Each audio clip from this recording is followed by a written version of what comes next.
ਮਰਦਾਨੇ ਦਾ ਅਕਾਲ ਚਲਾਣਾ ਵਾਪਸ ਵਟਾਲੇ। ਭਾਈ ਬਾਲੇ ਨੇ ਕਿਹਾ, ਗੁਰੂ ਜੀਓ, ਬਗਦਾਦ ਵਿੱਚ ਕੁਝ ਦਿਨ ਸਤਨਾਮ ਦਾ ਝੰਡਾ ਝੁਲਾ ਕੇ ਜਦ ਗੁਰੂ ਜੀ ਉੱਥੋਂ ਚੱਲੇ ਤਾਂ ਮਰਦਾਨੇ ਨੇ ਕਿਹਾ, ਮਹਾਰਾਜ ਜੀ, ਸੈਰ ਬਹੁਤ ਕਰ ਲਈ ਹੈ, ਹੁਣ ਵਾਪਸ ਆਪਣੇ ਘਰ ਨੂੰ ਚੱਲੋ। ਗੁਰੂ ਜੀ ਨੇ ਕਿਹਾ, ਮਰਦਾਨਾ, ਤੈਨੂੰ ਸਦਾ ਘਰ ਹੀ ਯਾਦ ਰਹਿੰਦਾ ਹੈ, ਕਦੀ ਭੁੱਲਦਾ ਨਹੀਂ। ਜੇ ਤੂੰ ਚਾਹੁੰਦਾ ਹੈ ਤਾਂ ਤੈਨੂੰ ਇੱਕ ਬਿਲਮ ਵਿੱਚ ਪਹੁੰਚਾ ਦਿੰਦੇ ਹਾਂ। ਮਰਦਾਨੇ ਨੇ ਕਿਹਾ, ਮਹਾਰਾਜ, ਮੈਂ ਤੁਹਾਡੇ ਨਾਲ ਹੀ ਜਾਣਾ ਚਾਹੁੰਦਾ ਹਾਂ, ਪਹਿਲਾਂ ਘਰ ਨਹੀਂ ਜਾਣਾ ਚਾਹੁੰਦਾ। ਗੁਰੂ ਜੀ ਨੇ ਸੁਭਾਵਕ ਹੀ ਕਿਹਾ, ਤੂੰ ਸਾਡੇ ਪਾਸੋਂ ਪਹਿਲਾਂ ਹੀ ਜਾਏਂਗਾ ਤੇ ਫੇਰ ਤੇਰਾ ਜਗਤ ਵਿੱਚ ਜਨਮ ਮਰਨ ਦਾ ਫੇਰਾ ਨਹੀਂ ਹੋਵੇਗਾ। ਮਰਦਾਨਾ ਗੁਰੂ ਜੀ ਦੇ ਬਚਨ ਦਾ ਭਾਵ ਸਮਝ ਕੇ ਕਹਿਣ ਲੱਗਾ, ਮਹਾਰਾਜ, ਮੇਰਾ ਸਰੀਰ ਕਿਸ ਜਗ੍ਹਾ ਰਹੇਗਾ, ਮੇਰੀ ਉਮਰ ਕਿੰਨੀ ਰਹਿ ਗਈ ਹੈ। ਗੁਰੂ ਜੀ ਨੇ ਕਿਹਾ, 5 ਦਿਨ ਤੇਰੀ ਉਮਰ ਬਾਕੀ ਹੈ, 3 ਘੜੀ 3 ਦਿਨ ਰਹਿੰਦੇ ਤੇਰਾ ਇੱਕ ਚੰਗੇ ਥਾਂ ਚਲਾਣਾ ਹੋਵੇਗਾ। ਮਰਦਾਨੇ ਨੇ ਪੁੱਛਿਆ, ਜੀ ਉਸ ਸਮੇਂ ਮੇਰੇ ਪਾਸ ਹੋਵੋਗੇ ਕਿ ਨਹੀਂ? ਗੁਰੂ ਜੀ ਨੇ ਕਿਹਾ, ਅਸੀਂ ਤੇਰੇ ਪਾਸ ਹੀ ਹੋਵਾਂਗੇ। ਜਦ ਬਗਦਾਦ ਤੋਂ ਤੁਰਿਆਂ ਨੂੰ 4 ਦਿਨ ਹੋ ਗਏ ਤਾਂ ਮਰਦਾਨੇ ਨੇ ਇੱਕ ਸੁਪਨਾ ਵੇਖਿਆ ਕਿ ਜੋ ਪੁਰਸ਼ਾਂ ਦੇ ਸਰੀਰ ਇੱਥੇ ਕਬਰ ਵਿੱਚ ਦਬਾਏ ਜਾਂਦੇ ਹਨ, ਉਹ ਅੱਗੇ ਜਾ ਕੇ ਸਾੜੇ ਜਾਂਦੇ ਹਨ। ਜੇ ਇਸ ਕਰਕੇ ਅੱਗੇ ਜਾ ਕੇ ਸੜਨ ਨਾਲੋਂ ਚੰਗਾ ਹੈ ਤੁਸੀਂ ਮੇਰੇ ਸਰੀਰ ਨੂੰ ਇੱਥੇ ਹੀ ਸਾੜ ਦੇਣਾ। ਗੁਰੂ ਜੀ ਨੇ ਕਿਹਾ, ਮਰਦਾਨਾ, ਜਿਵੇਂ ਤੇਰੀ ਇੱਛਾ ਹੈ ਤਿਵੇਂ ਹੀ ਕੀਤਾ ਜਾਵੇਗਾ।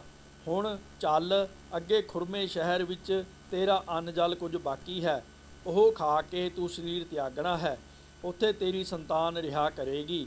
ਇਤਨੇ ਨੂੰ ਖੁਰਮਾ ਸ਼ਹਿਰ ਵੀ ਆ ਗਿਆ ਤੇ ਗੁਰੂ ਜੀ ਨੇ ਮਰਦਾਨੇ ਨੂੰ ਆਖਿਆ ਕਿ ਜੋ ਖਾਣਾ ਪੀਣਾ ਹੈ ਉਹ ਅੰਤ ਸਮੇਂ ਦਾ ਖਾ ਪੀ ਲੈ। ਜਦ ਬਚਨ ਮੰਨ ਕੇ ਮਰਦਾਨੇ ਨੇ ਜੋ ਕੁਝ ਖਾਣਾ ਸੀ ਖਾ ਲਿਆ ਤਾਂ ਗੁਰੂ ਜੀ ਸ਼ਹਿਰ ਤੋਂ ਬਾਹਰ ਇੱਕ ਚੰਗਾ ਥਾਂ ਵੇਖ ਕੇ ਜਾ ਬੈਠੇ ਅਤੇ ਮਰਦਾਨੇ ਨੂੰ ਪੁੱਛਿਆ ਕਿ ਤੇਰਾ ਕੀ ਹਾਲ ਹੈ? ਮਰਦਾਨੇ ਨੇ ਕਿਹਾ, ਜੀ ਮੇਰੀ ਤਿਆਰੀ ਹੈ। ਉਪਰੰਤ ਮਰਦਾਨੇ ਨੇ ਗੁਰੂ ਜੀ ਦੇ ਚਰਨਾਂ 'ਤੇ ਮੱਥਾ ਟੇਕਿਆ। ਤਦ ਗੁਰੂ ਜੀ ਨੇ ਪੁੱਛਿਆ, ਮਰਦਾਨਾ, ਤੈਨੂੰ ਸਰੀਰ ਤਿਆਗਣ ਦੀ ਕਿਸ ਤਰ੍ਹਾਂ ਖਬਰ ਹੋਈ ਹੈ? ਮਰਦਾਨੇ ਨੇ ਕਿਹਾ, ਦੋਹਰਾ, ਸੁਧ ਮੋਕੋ ਤੁਮ ਸੰਗ ਤੇ ਪ੍ਰਾਪਤ ਸੁਨੋ ਕਿਰਪਾਲ, ਨਾਭੀ ਮਹਿ ਜੋ ਪੋਨ ਕੀ ਗੰਠ ਖੁਲੀ ਇਹ ਕਾਲ, ਨੌ ਅਬ ਸਵਾਸ ਆਵਨੇ ਰਹੇ ਗਿਨ ਦੇਖੇ ਮੈਂ ਕੂੜ ਨ ਕਹੇ, ਸ਼੍ਰੀ ਅੰਗਦ ਸੁਨ ਤਬੇ ਕਿਰਪਾਲਾ, ਮੁਝ ਸੋ ਕਹਿਓ ਕਿ ਗਿਨੀਏ ਬਾਲਾ। ਭਾਵ ਮਰਦਾਨੇ ਨੇ ਕਿਹਾ, ਮਹਾਰਾਜ ਜੀ, ਮੈਨੂੰ ਤੁਹਾਡੀ ਸੰਗਤ ਕਰਕੇ ਇਹ ਸੋਝੀ ਹੋਈ ਹੈ ਕਿ ਮੇਰੀ ਨਾਭੀ ਵਿੱਚ ਜਿਹੜੀ ਸਵਾਸਾਂ ਦੀ ਗੰਢ ਸੀ ਉਹ ਇਸ ਸਮੇਂ ਖੁੱਲ੍ਹ ਗਈ ਹੈ ਤੇ ਸਵਾਸ ਨਿਕਲਣੇ ਆਰੰਭ ਹੋ ਗਏ ਹਨ। ਹੁਣ ਬਾਕੀ 9 ਸਵਾਸ ਰਹਿ ਗਏ ਹਨ, ਬੇਸ਼ੱਕ ਗਿਣ ਲਵੋ। ਜਦ ਗੁਰੂ ਜੀ ਨੇ ਮੈਨੂੰ ਆਖਿਆ ਕਿ ਭਾਈ ਬਾਲਾ ਤੂੰ ਸਵਾਸ ਗਿਣਦਾ ਜਾ, ਮੈਂ ਉਸ ਦੇ ਸਵਾਸ ਗਿਣਦਾ ਗਿਆ। ਜਦ 9 ਸਵਾਸ ਹੋ ਗਏ ਤਾਂ ਮੈਂ ਉਸ ਦੇ ਸਰੀਰ ਨੂੰ ਹੱਥ ਲਾ ਕੇ ਵੇਖਿਆ ਤਾਂ ਫਿਰ ਕੋਈ ਸਵਾਸ ਨਾ ਆਇਆ। ਮੈਂ ਗੁਰੂ ਜੀ ਨੂੰ ਦੱਸ ਦਿੱਤਾ ਕਿ ਮਰਦਾਨਾ ਪੂਰਾ ਹੋ ਗਿਆ ਹੈ। ਆਪ ਜੀ ਦੀ ਕਿਰਪਾ ਕਰਕੇ ਮਰਦਾਨੇ ਨੂੰ ਐਸੀ ਸੌਖੀ ਮੌਤ ਆਈ ਹੈ ਜਿਵੇਂ ਕੋਈ ਵੱਡਾ ਜੋਗੀ ਹੁੰਦਾ ਹੈ। ਤਦ ਗੁਰੂ ਜੀ ਨੇ ਕਿਹਾ, ਬਾਲਾ, ਇਸ ਦਾ ਸੰਸਕਾਰ ਕਰ ਦਿਓ। ਇਹ ਬਚਨ ਕਰਕੇ ਗੁਰੂ ਜੀ ਨੇ ਇੱਕ ਚਾਦਰਾ ਆਪਣੇ ਉੱਪਰੋਂ ਦਿੱਤਾ ਤੇ ਇੱਕ ਮੈਂ ਆਪਣੇ ਕੋਲੋਂ ਲੈ ਕੇ ਮਰਦਾਨੇ ਨੂੰ ਚੰਗੀ ਤਰ੍ਹਾਂ ਉਸ ਵਿੱਚ ਲਪੇਟ ਕੇ ਬਹੁਤ ਸਾਰੀਆਂ ਲੱਕੜਾਂ ਇਕੱਠੀਆਂ ਕਰਕੇ ਮ੍ਰਿਤਕ ਸਰੀਰ ਦਾ ਸੰਸਕਾਰ ਕਰ ਦਿੱਤਾ। ਉਪਰੰਤ ਇੱਕ ਰਾਤ ਉੱਥੇ ਕੱਟ ਕੇ ਗੁਰੂ ਜੀ ਨੇ ਅੱਗੇ ਨੂੰ ਤੁਰਨ ਦੀ ਤਿਆਰੀ ਕੀਤੀ ਤਾਂ ਅੱਗੋਂ ਗੋਰਖ ਅਤੇ ਉਸ ਦੇ ਕੁਝ ਚੇਲੇ ਮਿਲ ਪਏ। ਮੇਲਾ ਅਚਲ ਬਟਾਲਾ। ਸਭ ਸਿੱਧਾਂ ਨੇ ਗੁਰੂ ਜੀ ਨੂੰ ਆਦੇਸ਼ ਆਖੀ ਅਤੇ ਗੁਰੂ ਜੀ ਨੇ ਏਕੰਕਾਰ ਨੂੰ ਆਦੇਸ਼ ਹੈ ਆਖਿਆ।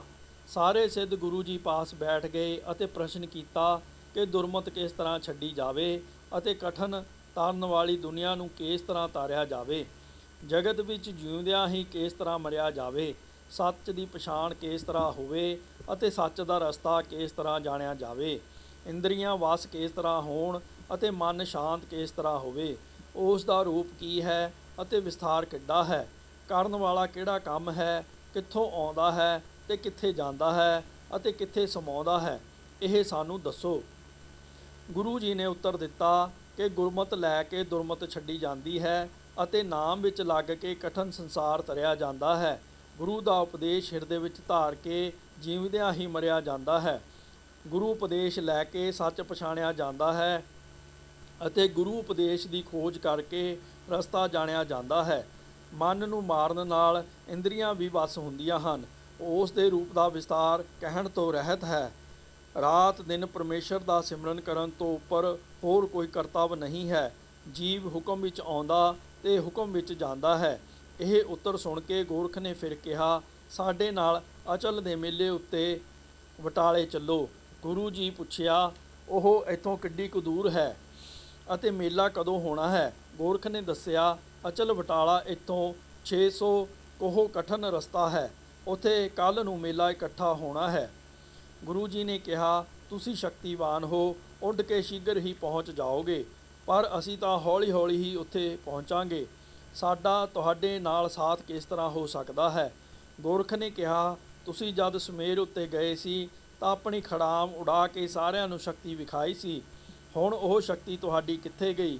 ਗੁਰੂ ਜੀ ਨੇ ਕਿਹਾ, ਉਹ ਖੜਾਮ ਮੈਂ ਨਹੀਂ ਉਡਾਈ ਸੀ, ਉਹ ਪਰਮੇਸ਼ਰ ਨੇ ਉਡਾਈ ਸੀ।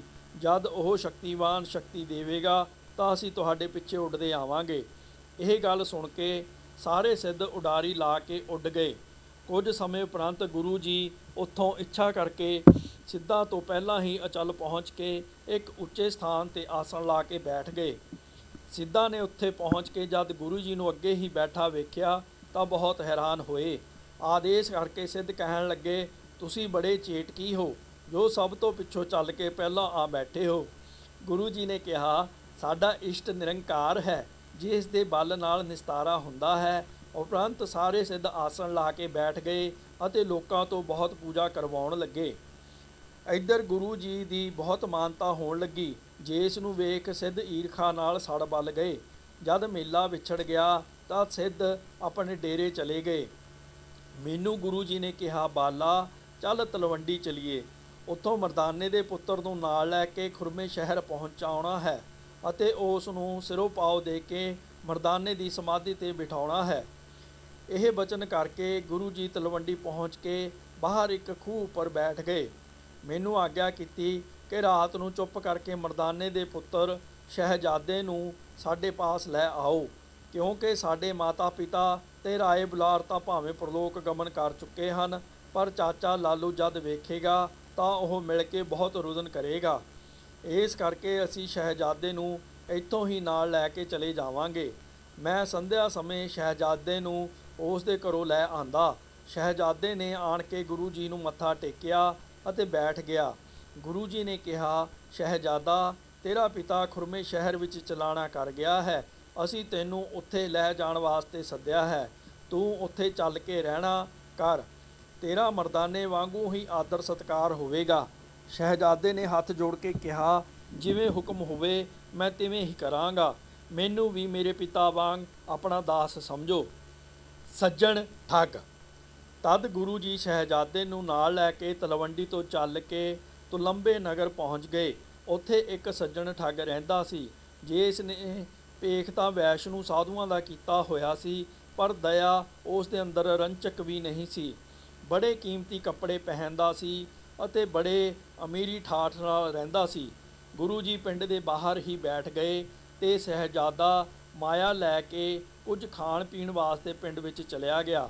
ਪਿੰਡ ਵਿੱਚ ਜਾ ਕੇ ਸ਼ਹਿਜ਼ਾਦੇ ਨੇ ਇੱਕ ਧਰਮਸ਼ਾਲਾ ਵੇਖੀ, ਜਿਸ ਵਿੱਚ ਮਹਾਪਾਖੰਡੀ ਸੱਜਣ ਠੱਗ ਰਹਿੰਦਾ ਸੀ। ਸ਼ਹਿਜ਼ਾਦੇ ਨੂੰ ਸੱਜਣ ਨੇ ਬੜੇ ਆਦਰ ਨਾਲ ਬਿਠਾ ਕੇ ਉਸ ਦਾ ਨਾਮ ਪੁੱਛਿਆ। ਜਦ ਸ਼ਹਿਜ਼ਾਦੇ ਨੇ ਆਪਣਾ ਸਭ ਪਤਾ ਤੇ ਨਾਮ ਟਿਕਾਣਾ ਦੱਸਿਆ ਤੇ ਕਿਹਾ ਕਿ ਮੈਂ ਭੋਜਨ ਵਾਸਤੇ ਆਇਆ ਹਾਂ, ਤਦ ਸੱਜਣ ਨੇ ਆਪਣੇ ਆਦਮੀਆਂ ਨੂੰ ਕਿਹਾ, ਇਹ ਵੱਡੇ ਆਦਮੀ ਦਾ ਮਿਰਾਸੀ ਹੈ, ਇਸ ਦੀ ਚੰਗੀ ਤਰ੍ਹਾਂ ਸੇਵਾ ਕਰੋ, ਜਿਸ ਨਾਲ ਇਹ ਪ੍ਰਸੰਨ ਹੋ ਜਾਵੇ। ਤਦ ਸੱਜਣ ਦਾ ਨੌਕਰ ਸ਼ਹਿਜ਼ਾਦੇ ਨੂੰ ਭੋਜਨ ਛਕਾਉਣ ਵਾਸਤੇ ਅੰਦਰ ਲੈ ਗਿਆ। ਅੰਦਰ ਜਾ ਕੇ ਸ਼ਹਿਜ਼ਾਦੇ ਦੇ ਕੱਪੜੇ ਲਾਹ ਕੇ ਉਸ ਦੀਆਂ ਮੁਸ਼ਕਾਂ ਬੰਨ੍ਹ ਕੇ ਆਖਿਆ ਕਿ ਜੋ ਕੁਝ ਤੇਰੇ ਪਾਸ ਹੋਰ ਵੀ ਹੈ ਉਹ ਵੀ ਸਾਨੂੰ ਦੱਸ ਦੇ, ਨਹੀਂ ਤਾਂ ਤੈਨੂੰ ਇੱਥੇ ਹੀ ਮਾਰ ਦਿਆਂਗੇ।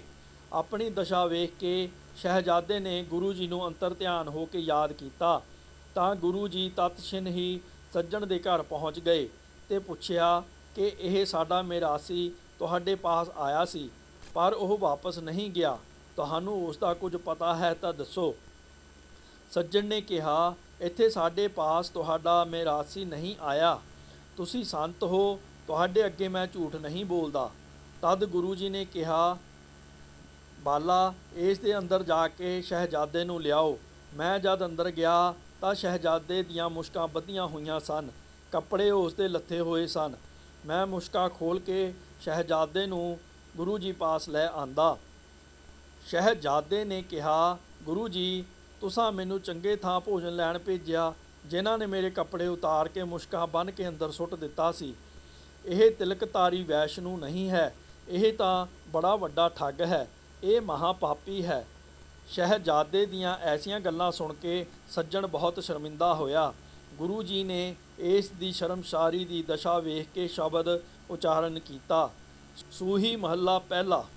ਉਜਲ ਕਹਿਆ ਚਿਲਕਣਾ, ਕੋਟਮ ਕਾਲੜੀ ਮਸ, ਤੋਤਿਆਂ ਜੂਠ ਨਾ ਉਤਰੇ, ਜੇ ਸੋ ਧੋਵਾ ਤਸ। ਸੱਜਣ ਸਈ ਨਾਲ ਮੈਂ, ਚਲਦਿਆਂ ਨਾਲ ਚਲਨ, ਜਿੱਥੇ ਲੇਖਾ ਮੰਗੀਐ, ਤਿੱਥੇ ਖੜੇ ਦਿਸਨ।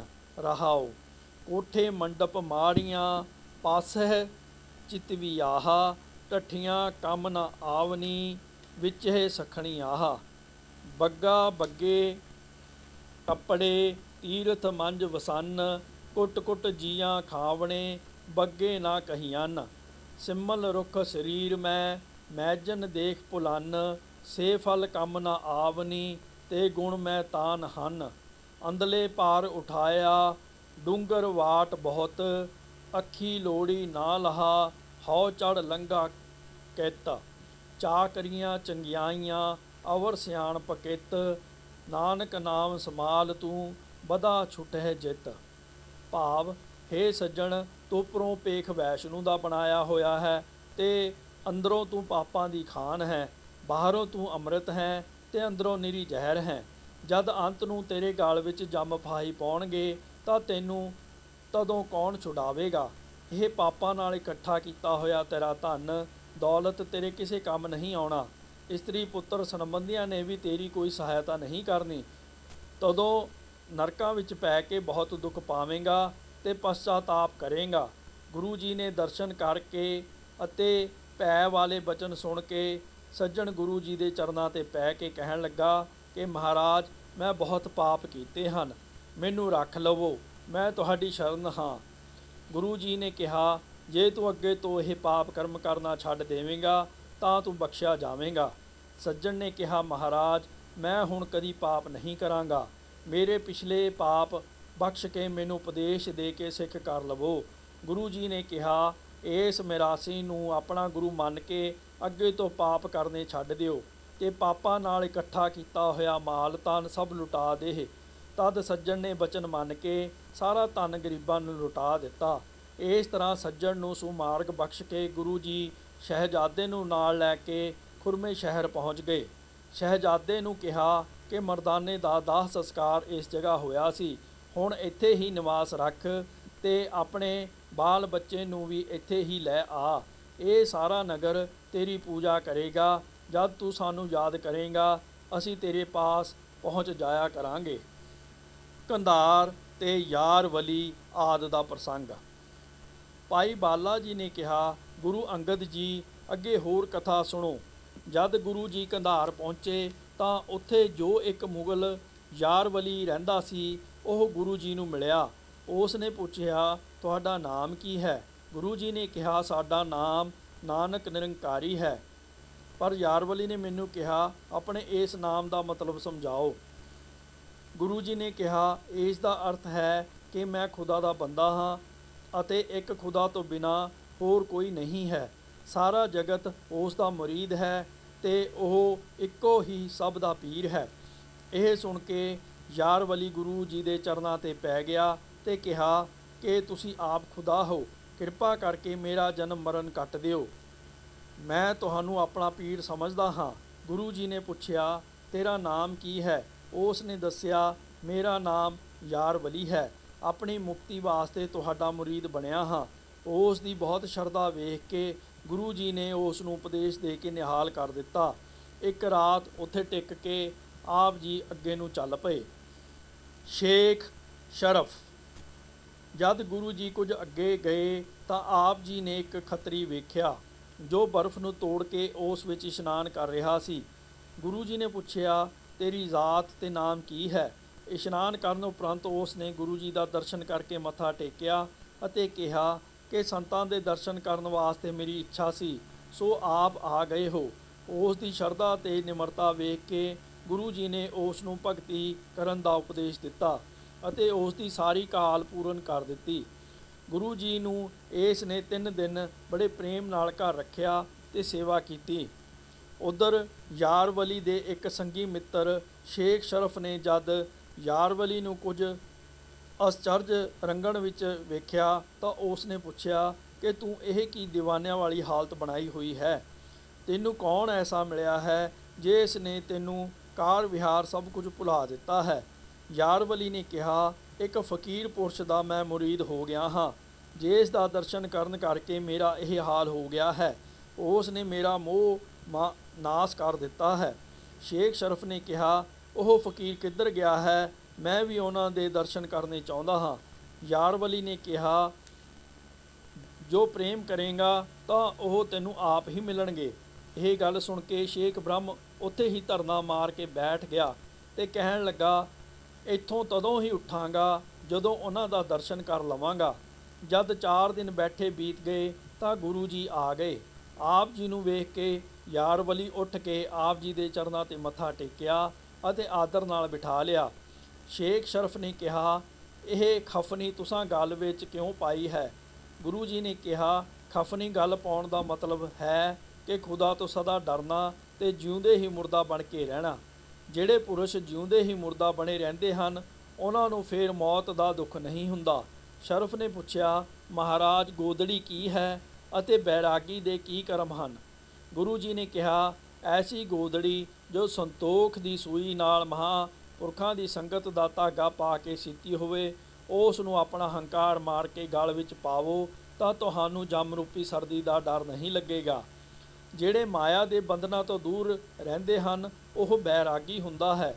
ਇਹ ਬਚਨ ਸੁਣ ਕੇ ਸ਼ੇਖ ਸ਼ਰਫ ਗੁਰੂ ਜੀ ਦੇ ਚਰਨਾਂ 'ਤੇ ਸਿਰ ਰੱਖ ਦਿੱਤਾ ਅਤੇ ਕਿਹਾ, ਮੈਂ ਤੁਹਾਡਾ ਮੁਰੀਦ ਹੋ ਗਿਆ ਹਾਂ। ਗੁਰੂ ਜੀ ਨੇ ਆਪਣੇ ਹੱਥਾਂ ਨਾਲ ਉਸ ਦਾ ਸਿਰ ਚੁੱਕ ਕੇ ਕਿਹਾ ਕਿ ਮਾਨ ਤਿਆਗ ਕੇ ਸਤਨਾਮ ਦਾ ਸਿਮਰਨ ਇੱਕ ਮਨ ਹੋ ਕੇ ਕਰੋ। ਸ਼ੇਖ ਨੇ ਕਿਹਾ, ਫੇਰ ਕਦੋਂ ਦਰਸ਼ਨ ਦਿਓਗੇ? ਗੁਰੂ ਜੀ ਨੇ ਕਿਹਾ, ਹਿਰਦੇ ਵਿੱਚ ਪ੍ਰੇਮ ਨਾਲ ਸਾਡੇ ਬਚਨ ਨੂੰ ਯਾਦ ਕਰੋ ਅਤੇ ਇਸ ਪ੍ਰਕਾਰ ਸਦਾ ਹੀ ਦੀਦਾਰ ਸਮਝੋ। ਫਿਰ ਯਾਰਵਲੀ ਨੇ ਕਿਹਾ, ਮਹਾਰਾਜ ਮੈਨੂੰ ਕਦੋਂ ਆਣ ਕੇ ਮਿਲੋਗੇ? ਗੁਰੂ ਜੀ ਨੇ ਕਿਹਾ, ਸਾਡਾ ਮਿਲਣਾ ਇਹੀ ਹੈ ਕਿ ਆਪਣੇ ਮਾਨ ਗੁਮਾਨ ਨੂੰ ਦੂਰ ਕਰਕੇ ਇੱਥੇ ਹੀ ਟਿਕੇ ਰਹੋ। ਇਸ ਤਰ੍ਹਾਂ ਬਚਨ ਕਰਕੇ ਗੁਰੂ ਜੀ ਕੰਧਾਰ ਤੋਂ ਤੁਰ ਪਏ। ਮਾਨ ਚੰਦ ਕੰਧਾਰ ਤੋਂ ਤੁਰ ਕੇ ਜਦ ਗੁਰੂ ਜੀ ਕੁਝ ਦੂਰ ਗਏ ਤਾਂ ਅੱਗੋਂ ਇੱਕ ਪਠਾਨ ਆ ਮਿਲਿਆ। ਉਸ ਨੇ ਗੁਰੂ ਜੀ ਨੂੰ ਕਿਹਾ, ਤੁਸੀਂ ਕੌਣ ਹੋ ਤੇ ਕਿੱਥੇ ਚੱਲੇ ਹੋ? ਗੁਰੂ ਜੀ ਨੇ ਦੱਸਿਆ, ਅਸੀਂ ਖੁਦਾ ਦੇ ਬੰਦੇ ਹਾਂ ਤੇ ਇਸ ਪਿੰਡ ਵਿੱਚ ਖਾਨ ਚੰਦ ਦੇ ਪੁੱਤਰ ਮਾਨ ਚੰਦ ਨੂੰ ਮਿਲਣ ਆਏ ਹਾਂ, ਤਾਂ ਉਸ ਨਾਲ ਸਾਡਾ ਕੰਮ ਹੈ। ਪਠਾਨ ਨੇ ਕਿਹਾ, ਮਾਨ ਚੰਦ ਪਿੰਡ ਵਿੱਚ ਹੈਗਾ ਹੈ, ਉਸ ਦੇ ਘਰ ਚਲੇ ਚੱਲੋ, ਇੱਥੇ ਉਜਾੜ ਵਿੱਚ ਕਿਉਂ ਬੈਠੇ ਹੋ? ਗੁਰੂ ਜੀ ਨੇ ਕਿਹਾ, ਅਸੀਂ ਉੱਥੇ ਨਹੀਂ ਜਾਵਾਂਗੇ, ਉਹ ਆਪ ਹੀ ਸਾਨੂੰ ਇੱਥੇ ਆ ਮਿਲੇਗਾ। ਤਦ ਪਠਾਨ ਨੇ ਮਾਨ ਚੰਦ ਨੂੰ ਜਾ ਦੱਸਿਆ ਕਿ ਬਾਹਰ 2 ਫਕੀਰ ਤੈਨੂੰ ਮਿਲਣ ਵਾਸਤੇ ਬੈਠੇ ਹੋਏ ਹਨ, ਤੂੰ ਉੱਥੇ ਚੱਲ ਕੇ ਉਹਨਾਂ ਨੂੰ ਵੇਖ। ਮਾਨ ਚੰਦ ਨੇ 2 ਸੇਰ ਮੇਵਾ ਭੇਟਾ ਕਰਨ ਵਾਸਤੇ ਲੈ ਲਿਆ ਅਤੇ ਗੁਰੂ ਜੀ ਪਾਸ ਆਣ ਕੇ ਮੇਵਾ ਭੇਟਾ ਕਰਕੇ ਚਰਨ ਬੰਦਨਾ ਕਰਕੇ ਬੈਠ ਗਿਆ। ਗੁਰੂ ਜੀ ਨੇ ਪੁੱਛਿਆ, ਮਾਨ ਚੰਦ ਤੇਰੇ ਘਰ-ਬਾਰ ਸੁੱਖ ਸਾਂਦ ਹੈ? ਮਾਨ ਚੰਦ ਨੇ ਪੁੱਛਿਆ, ਜੀ ਤੁਸੀਂ ਮੈਨੂੰ ਕਿਸ ਤਰ੍ਹਾਂ ਜਾਣਦੇ ਹੋ? ਤੁਹਾਡਾ ਮੇਰੇ ਨਾਲ ਕੀ ਕੰਮ ਹੈ? ਗੁਰੂ ਜੀ ਨੇ ਕਿਹਾ, ਸਾਡਾ ਦੇਸ਼ ਬੇਗਮਪੁਰਾ ਹੈ, ਨਾਮ ਨਾਨਕ ਨਿਰੰਕਾਰੀ ਹੈ, ਇਹ ਭਾਈ ਬਾਲਾ ਹੈ। ਮਾਨ ਚੰਦ ਕਿਹਾ, ਤੁਹਾਡੀਆਂ ਗੱਲਾਂ ਮੇਰੀ ਸਮਝ ਵਿੱਚ ਨਹੀਂ ਆਉਂਦੀਆਂ। ਗੁਰੂ ਜੀ ਨੇ ਕਿਹਾ, ਮਨ ਵਿੱਚ ਉਹੀ ਗੱਲ ਉੱਤਮ ਸਮਝੋ ਜਿਸ ਦੇ ਸੁਣਨ ਨਾਲ ਮਾਇਆ ਦਾ ਮੋਹ ਨਾਸ ਹੋ ਜਾਂਦਾ ਹੈ ਅਤੇ ਪ੍ਰਲੋਕ ਵਿੱਚ ਸਹਾਈ ਹੁੰਦਾ ਹੈ। ਜੋ ਉਸ ਨੂੰ ਕਮਾਵੇ ਉਹੀ ਸਿਆਣਾ ਹੈ। ਇਸ ਤਰ੍ਹਾਂ ਬਚਨ ਕਰਕੇ ਗੁਰੂ ਜੀ ਨੇ ਸ਼ਬਦ ਉਚਾਰਨ ਕੀਤਾ। ਤਿਲਕ ਮਹੱਲਾ ਪਹਿਲਾ। ਜਿਨ ਕੀਆ ਤਿਨ ਦੇਖਿਆ, ਕਿਆ ਕਹੀਏ ਰੇ ਭਾਈ, ਆਪੇ ਜਾਣੇ ਕਰੇ ਆਪ, ਜਿਨ ਵਾੜੀ ਹੈ ਲਾਈ। ਰਾਇਸਾ ਪਿਆਰੇ ਕਾ ਰਾਇਸਾ, ਜਿਤ ਸਦਾ ਸੁਖ ਹੋਈ ਰਹਾਓ। ਜਿਨ ਰੰਗ ਕੰਤ ਨ ਰਾਵਿਆ ਸਾ ਪਛੋ ਰੇ ਤਾਣੀ। ਹਾਥ ਪਛੋੜੈ ਸਿਰ ਧੁਣੈ ਜਬ ਰੈਣ ਵਿਹਾਣੀ। ਪਛੋਤਾਵਾ ਨਾ ਮਿਲੇ ਜਬ ਚੂਕੇਗੀ ਸਾਰੀ। ਤਾਂ ਫਿਰ ਪਿਆਰਾ ਰਾਵੀਏ ਜਬ ਆਵੇਗੀ ਵਾਰੀ। ਕੰਤ ਲਿਆ ਸੁਹਾਗਣੀ ਮੈਂ ਤੇ ਵਦਵੀ ਇਹ। ਸੇ ਗੁਣ ਮੁਝੇ ਨਾ ਆਵਨੀ ਕਹਿ ਜੀ ਦੋਸਤ ਰੇ। ਜਿਨੀ ਸਖੀ ਸਭ ਰਾਵਿਆ ਤਿਨ ਪੂਛੂਗੀ ਜਾਏ। ਪਾਏ ਲਗੋ ਬੇਨਤੀ ਕਰੋ ਲਿਓਗੀ ਪੰਥ ਬਤਾਏ। ਹੁਕਮ ਪਛਾਣੇ ਨਾਨਕਾ ਪਉ ਚੰਦਨ ਲਾਵੇ। ਗੁਣ ਕਾਮਣ ਕਰੈ ਤਉ ਪਿਆਰੇ ਕੋ ਪਾਵੇ। ਜੋ ਦਿਲ ਮਿਲਿਆ ਸੋ ਮਿਲ ਰਹਿਆ। ਮਿਲਿਆ ਕਹੀਏ ਰੇ ਸੋਈ। ਜੇ ਬਹੁ ਤੇਰਾ ਲੋਚੀਏ ਬਾਤੀ ਮੇਲ ਨਾ ਹੋਈ। ਧਾਤ ਮਿਲੇ ਫੁਨ ਧਾਤੂ ਕੋ ਲਿਵ ਲਿਵੇ ਕੋ ਧਾਵੇ। ਗੁਰ ਪ੍ਰਸਾਦੀ ਜਾਣੀਏ ਤੋ ਅਨੁਭਵ ਪਾਵੇ। ਪਾਨਾ ਵਾੜੀ ਹੋਏ ਘਰ ਖਰ ਸਾਰ ਨਾ ਜਾਣੇ। ਰਸੀਆ ਹੋਵੇ ਮੁਸਕ ਕਾ ਤਬ ਫੂਲ ਪਛਾਣੇ। ਅਪਿਓ ਪੀਵੇ ਜੋ ਨਾਨਕਾ ਭ੍ਰਮ ਭ੍ਰਮ ਸਮਾਵੇ। ਸਹਜੇ ਸਹਜੇ ਮਿਲ ਰਹੇ ਅਮਰਾ ਪਦ ਪਾਵੇ। ਭਾਵ ਜਿਸ ਪ੍ਰਮਾਤਮਾ ਨੇ ਸੰਸਾਰ ਨੂੰ ਰਚਿਆ ਹੈ ਉਹ ਆਪ ਹੀ ਉਸ ਨੂੰ ਵੇਖਦਾ ਹੈ ਤੇ ਸਭ ਕੁਝ ਜਾਣਦਾ ਹੈ। ਪਿਆਰੇ ਪ੍ਰਮਾਤਮਾ ਦੇ ਸਿਮਰਨ ਨਾਲ ਮਨ ਨੂੰ ਸਦਾ ਸੁਖ ਹੁੰਦਾ ਹੈ। ਜੋ ਪ੍ਰਮਾਤਮਾ ਨੂੰ ਯਾਦ ਨਹੀਂ ਕਰਦੇ ਉਹ ਅੰਤ ਨੂੰ ਪਛਤਾਉਂਦੇ ਹਨ। ਫਿਰ ਪਛਤਾਵਾ ਕਰਨ ਦਾ ਸਮਾਂ ਨਹੀਂ ਮਿਲਦਾ ਤੇ ਦੁਖੀ ਹੁੰਦੇ ਹਨ। ਹੇ ਮਾਨ ਚੰਦ, ਸਾਸ ਸਾਸ ਨਾਮ ਸਿਮਰਨ ਤੋਂ ਬਿਨਾਂ ਇਸ ਜੀਵ ਦਾ ਛੁਟਕਾਰਾ ਨਹੀਂ ਹੁੰਦਾ। ਤਦ ਮਾਨ ਚੰਦ ਨੇ ਕਿਹਾ, ਮਹਾਰਾਜ ਨਾਮ ਸਿਮਰਨ ਦੀ ਜੁਗਤੀ ਦੱਸੋ ਜਿਸ ਕਰਕੇ ਮੈਂ ਸਦਾ ਨਾਮ ਹੀ ਸਿਮਰਦਾ ਰਹਾਂ। ਗੁਰੂ ਜੀ ਨੇ ਕਿਹਾ, ਇੱਕ ਨਾਮ ਸਿਮਰਨ ਤੋਂ ਬਿਨਾਂ ਹੋਰ ਖਾਣ ਪੀਣ ਭੁੱਖ ਪਿਆਸ ਦਾ ਕੋਈ ਸੰਸਾ ਮਨ ਵਿੱਚ ਨਹੀਂ ਰੱਖਣਾ ਚਾਹੀਦਾ। ਇਸ ਤਰ੍ਹਾਂ ਦੇ ਉਪਦੇਸ਼ਮਈ ਬਚਨ ਸੁਣ ਕੇ ਮਾਨ ਚੰਦ ਨੇ ਗੁਰੂ ਜੀ ਦੇ ਚਰਨਾਂ 'ਤੇ ਮੱਥਾ ਟੇਕਿਆ। ਗੁਰੂ ਜੀ ਨੇ ਪ੍ਰਸੰਨ ਹੋ ਕੇ ਆਪਣੇ ਹੱਥ ਇੱਕ ਡੰਡਾ ਮਾਨ ਚੰਦ ਨੂੰ ਦਿੱਤਾ। ਉਸ ਨੇ ਜਦ ਸਤਿਕਾਰ ਵਜੋਂ ਡੰਡੇ ਨੂੰ ਆਪਣੇ ਸਿਰ 'ਤੇ ਰੱਖਿਆ ਤਾਂ ਉਸ ਦੇ ਕਪਾਟ ਖੁੱਲ੍ਹ ਗਏ। ਉਹ ਪੂਰਨ ਬ੍ਰਹਮ ਗਿਆਨੀ ਹੋ ਗਿਆ। ਮਾਨ ਚੰਦ ਨੇ ਕਿਹਾ, ਮਹਾਰਾਜ ਇਹ ਡੰਡਾ ਬੜਾ ਸ਼੍ਰੇਸ਼ਟ ਹੈ ਜਿਸ ਨੇ ਮੇਰੀ ਬੁੱਧੀ ਪਵਿੱਤਰ ਕਰ ਦਿੱਤੀ ਹੈ। ਗੁਰੂ ਜੀ ਨੇ ਕਿਹਾ, ਹੇ ਮਾਨ ਚੰਦ, ਜਿਸ ਨੂੰ ਕੋਈ ਕਸ਼ਟ ਹੋਵੇ ਉਸ ਨੂੰ ਡੰਡਾ ਛੁਹਾਉਣ ਨਾਲ ਕਸ਼ਟ ਥੋੜ੍ਹੇ ਚਿਰ ਵਿੱਚ ਹੀ ਦੂਰ ਹੋ ਜਾਵੇਗਾ। ਇਸ ਤਰ੍ਹਾਂ ਮਾਨ ਚੰਦ ਨੂੰ ਨਿਹਾਲ ਕਰਕੇ ਗੁਰੂ ਜੀ ਅੱਗੇ ਚੱਲ ਪਏ।